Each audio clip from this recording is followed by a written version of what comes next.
One wrong move, and a jet engine can send you flying off an aircraft carrier. At full power, that exhaust is hotter than a furnace and faster than a hurricane. There are many recorded cases of sailors being blown overboard by jet blast. So how do you stop something like that? Aircraft carriers use a system called a Jet Blast Deflector, or JBD. It's designed to redirect and dissipate the high-velocity, high-temperature exhaust gases produced by jet engines.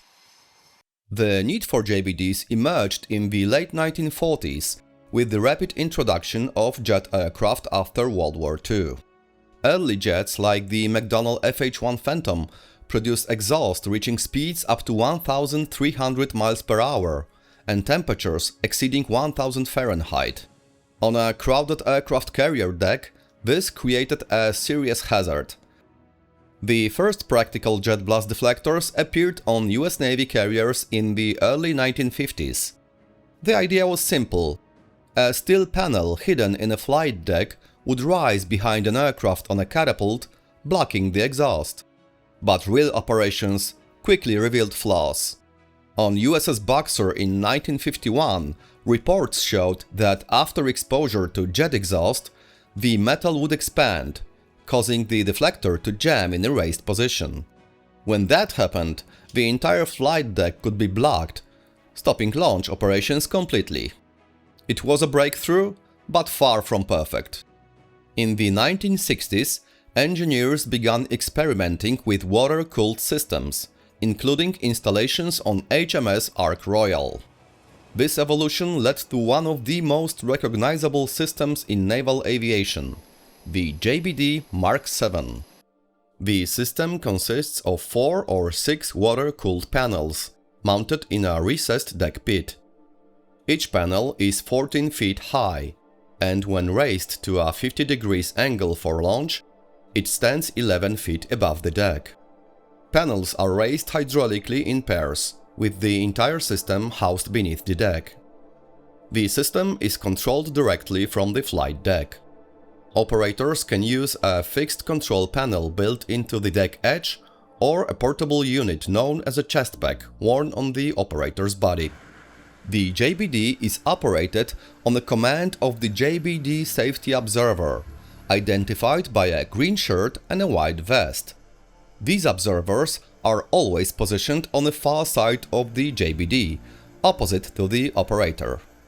Once the aircraft is clear, the observer signals the operator arms up, making a spinning motion to raise the JBD, or pointing down to lower it.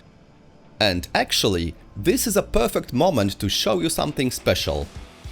If you'd like to understand what all of these signals mean and how the entire flight deck works as one coordinated system, I've put together a complete visual guide to aircraft carrier operations.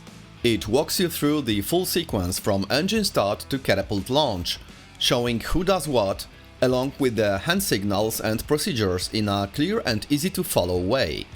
It's based on real US Navy documentation and built using high-quality 3D visuals to show exactly how it all works. If that sounds interesting, you will find the link in the description. Now back to the system. Before another aircraft can move into position, the deflector must cool down, otherwise the heat could damage the tires. And on a carrier, time is everything. JBDs can handle temperatures up to 1750 degrees Celsius for around 90 seconds, and still cool down to a safe tire contact temperature in under 10 seconds. To make that possible, the panels are cooled using seawater. Each panel is a reinforced rib-based aluminum alloy structure containing water inlet and outlet piping. Each panel assembly contains 7 removable module assemblies. The module assemblies are fastened to the panel base by screws, thereby permitting easy removal in the event of module failure. Each module contains water passages connected to inlet and outlet water manifolds by tube assemblies. Seawater, supplied from the ship's fire main, is continuously circulated through the individual module assemblies to dissipate heat. The outlet flange assembly orifice is sized to provide a flow rate of approximately 1,200 gallons per minute. A temperature switch located near the water discharge of one of the center JBD panels will close if the cooling water reaches 210 Fahrenheit, and alert the JBD operator by lighting a red temperature light on the control panel.